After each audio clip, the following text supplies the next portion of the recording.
ये हमारे देश के, हमारे समाज के वे दो विचार हैं जो आज भी लगातार एक दूसरे से संघर्ष कर रहे हैं। इन दोनों में से कौन सा विचार सही है? और ये कहानी भी एक ऐसी महिला के बारे में है जिसे यह पूरा भरोसा था कि वह मोटरसाइकिल पर पूरी दुनिया का भ्रमण कर सकती है, और 65 देशों ने इस महिला के इस भरोसे को कायम भी रखा। उसको भरोसा था कि ये जिस देश में भी जाएगी उस देश के लोग उसका स्वागत करेंगे, उसकी मदद करेंगे और उसकी असुरक्षा का कारण तो कभी नहीं बनेंगे। लेकिन ऐसा हुआ नहीं। तो जानते हैं कि आखिर इस महिला के साथ हुआ क्या। लेकिन उससे पहले नमस्कार दोस्तों, क्राइम चैनल पर आपका स्वागत करती हूं और उम्मीद करती हूं कि आप सब लोग स्वस्थ और सुरक्षित होंगे। दोस्तों, कहानी में आगे बढ़ें उससे पहले यही कहना चाहूँगी कि अगर अभी तक आपने चैनल को सब्सक्राइब नहीं किया है तो सबसे पहले चैनल को सब्सक्राइब कर लीजिए और इसके साथ ही बेल आइकन जरूर प्रेस कीजिएगा फर्दर नोटिफिकेशन के लिए। और इसके साथ ही कहानी में लास्ट तक बने रहें और कहानी के बारे में आपकी क्या राय है वो कमेंट करके ज़रूर बताएं, क्योंकि मुझे आपके सहयोग की बहुत ज़्यादा ज़रूरत है। तो चलिए दोस्तों, आपका समय नहीं लेते हैं और जानते हैं कि आखिर इस महिला के साथ हुआ क्या। झारखंड में इस स्पेन की महिला का भरोसा आकर टूट गया और कुछ लोगों ने यह साबित कर ही दिया कि हमारा देश आज भी महिलाओं के लिए सुरक्षित नहीं है। आज भी हमारा समाज महिलाओं के लिए सुरक्षित नहीं है। और इन लोगों ने भारत के अतिथि देवो भव वाली संस्कृति को ही लहूलुहान कर दिया। इसलिए हम आज आपसे रिक्वेस्ट कर रहे हैं कि इस कहानी को ध्यान से सुनें और अपने समाज में अपने लोगों के साथ इसके बारे में चर्चा करें कि हमारा समाज सुधर क्यों नहीं रहा है। 5 साल से दुनिया की सैर, 65 से ज़्यादा देशों का भ्रमण, लगभग 2.25 लाख किलोमीटर का सफ़र, भारत में आने की खुशी, भारत में भी पिछले कुछ महीनों में कई राज्यों का दौरा। ये एक जोड़े की मुख्यतर सी कहानी है। ये स्पेन के नागरिक हैं, ब्लॉगर हैं, यानी ये दुनिया में घूमते हैं, यहाँ वहाँ की वीडियो बनाते हैं, सोशल मीडिया के जरिए उसे अपने चाहने वालों तक पहुँचाते हैं। अब तक सब कुछ ठीक चल रहा था, मगर 4 दिन पहले एक भयानक घटना ने भारत के सफ़र पर बदनुमा दाग लगा दिया। हुआ यूँ कि वे भारत के अलग अलग हिस्सों का सफ़र करते हुए आखिर झारखंड पहुँचे। झारखंड के एक ज़िले दुमका में रात गुजारने के लिए अपने ही टेंट में रुके। उसी दौरान कुछ लोग वहां पहुंच गए, दोनों के साथ मारपीट की, उन्हें काबू में कर लिया। उसके बाद लड़की के साथ गैंगरेप किया। लड़की ने इस घटना के बाद सोशल मीडिया पर एक वीडियो पोस्ट किया।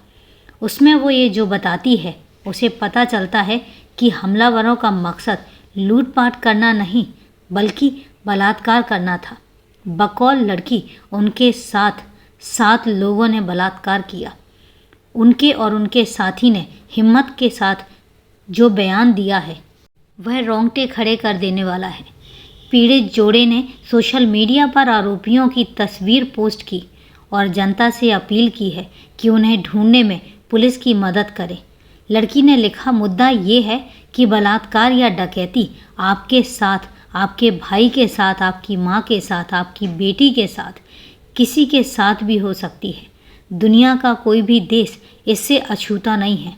स्पेन में होता है, ब्राज़ील में, अमेरिका, सभी देशों में ऐसा हुआ है। भारत एक महान देश है और देश देखने लायक है। इसमें अच्छी चीज़ें और बुरी चीज़ें हैं। पुलिस और सभी को धन्यवाद। इस युगल 2 व्हीलर वाहन से बांग्लादेश से दुमका पहुंचा और वह बिहार से होते हुए नेपाल जाना चाहता था। पुलिस के एक वरिष्ठ अधिकारी ने मीडिया को बताया, मामले की जांच की जा रही है और फॉरेंसिक दलों ने घटना स्थल का दौरा किया है।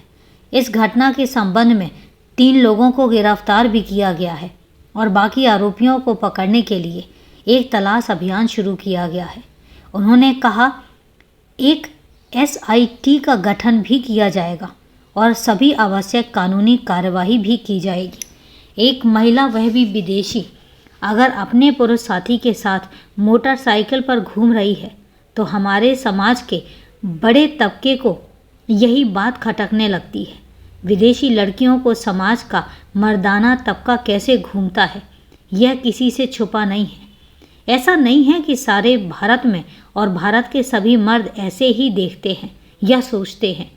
ज़्यादातर पुरुष समाज ऐसे लड़की को जिस निगाह से देखता है वह सम्मानजनक नहीं होता है। आखिर एक लड़की बेखौफ यहाँ वहाँ अपनी मर्जी से कैसे घूम सकती है। बलात्कार के अभियुक्तों को भी हौसलामंद लड़की महज एक यौन शरीर दिखी होगी। वह उस यौन शरीर का पर हमलावर हो गए। वे बलात्कार करना चाहते थे। उनका मकसद लूटपाट करना नहीं था, इसलिए उन्होंने बहुत कुछ लूटपाट नहीं की बल्कि यौन हमला किया। यह बात जितनी गंभीर है उतनी ही शिद्दत से मर्दाना समाज के बारे में बहुत कुछ कह भी रही है। बलात्कार करने वालों को वह स्त्री महज एक शरीर के रूप में दिख रही थी। वे उसके शरीर को ही निशाना बनाना चाहते थे, लेकिन उन्होंने उसे ही निशाना बनाया। वे यौन इच्छा की तृष्टि के लिए बलात्कार करना चाहते थे, उसका सामूहिक मज़ा लेना चाहते थे। इसके लिए एक विदेशी महिला उन्हें आसान निशाना लगी, मगर वह लड़की चुप रहने वालों में से नहीं थी। उसने न सिर्फ पुलिस को अपने साथ हुई घटना की बात बताई, बल्कि दुनिया को भी बताने से पीछे नहीं हटी। यह उसकी हिम्मत को बताता है। उसकी हिम्मत की एक मिसाल यह भी है कि वह अपने सफ़र पर झारखंड से आगे निकल चुकी है। एक स्त्री बेखौफ मोटरसाइकिल पर अपने पार्टनर के साथ घूम रही है, विदेशी है। यह कितने हौसले और गौरव की बात है। इस हौसले और गौरव का तो जितना सम्मान हो कम है, मगर यहाँ तो उल्टा हो गया। सम्मान की बात तो दूर, उन्हें ऐसी जख्मी यादें दे दी गई कि जब भी भारत का जिक्र आएगा ये यादें उन्हें रुलाते रहेंगी। सवाल है कि अगर यह महिला विदेशी ना होती तो क्या होता। यह कहना कठिन है, लेकिन ऐसा किसी भारतीय महिला के साथ ना होता, यह कहना और भी कठिन है। हर ऐसी बड़ी घटना के बाद सोशल मीडिया पर महिलाएं अपने तजुर्बे साझा करती हैं। उन तजुर्बों में यही होता है कि सार्वजनिक जीवन में शायद ही कोई महिला ऐसी होगी जिसे किसी न किसी रूप में यौन हिंसा का सामना ना करना पड़ा हो। सार्वजनिक जीवन में चाहे जो महिलाएं हों, उन्हें यौन हिंसा का व्यवहार झेलना पड़ता है। ये व्यवहार उनके साथ कौन कर रहे हैं? क्या उन लोगों को सामूहिक तौर पर अपने व्यवहार के बारे में नहीं सोचना चाहिए?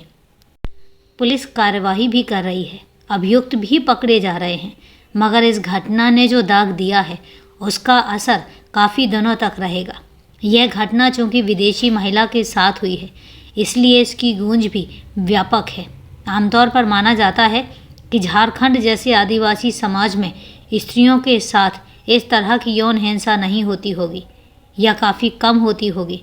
यह घटना इस विश्वास को भी हिला देती है। आदिवासी समाज में स्त्रियों के साथ बर्ताव में यौन हिंसा की बातें काफ़ी कम सुनाई देती हैं। यह घटना इस लिहाज से भी चौंकाने वाली है। क्या यह घटना नहीं बताती है कि आदिवासी समाज में स्त्रियों के प्रति नज़रिए पर बाहरी असर पड़ा है? बड़ा गैर आदिवासी समाज स्त्रियों को वस्तु के रूप में ज़्यादा देखता है और उसे महज यौन शरीर में समेट लेता है। यह एक व्यापक नज़रिया है। यह पितृसत्तात्मक नज़रिया है, गैर बराबरी और भेदभाव वाला नज़रिया है। कहीं इस नज़रिए से आदिवासी समाज को भी तो अपने अंदर समेटने में कामयाबी हासिल नहीं कर ली है। अगर ऐसा है तो चिंताजनक है। इसका असर सिर्फ एक घटना तक सीमित नहीं रहने वाला है। यह व्यापक समाज के लिए फ़िक्र की बात है।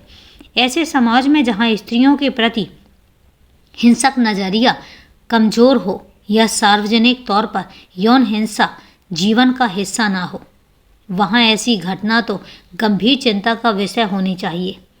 अगर ऐसा नज़रिया बढ़ रहा है, यह उस समाज की स्त्रियों के लिए ज़्यादा खतरनाक है। यह खतरे की घंटी है। इस घंटी की आवाज़ जितनी शिद्दत के साथ सुनी जाए उतना उस समाज के लिए बेहतर है। आज जब एक विदेशी महिला के साथ इस तरह की यौन हिंसा हुई है तो हम बड़े पैमाने पर शोरगुल मचा रहे हैं या महिलाओं के साथ होने वाली हिंसा पर बात कर रहे हैं।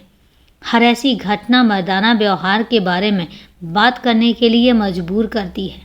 ये मर्द ही हैं जिनके व्यवहार हर ऐसी घटना में शर्मसार करते हैं।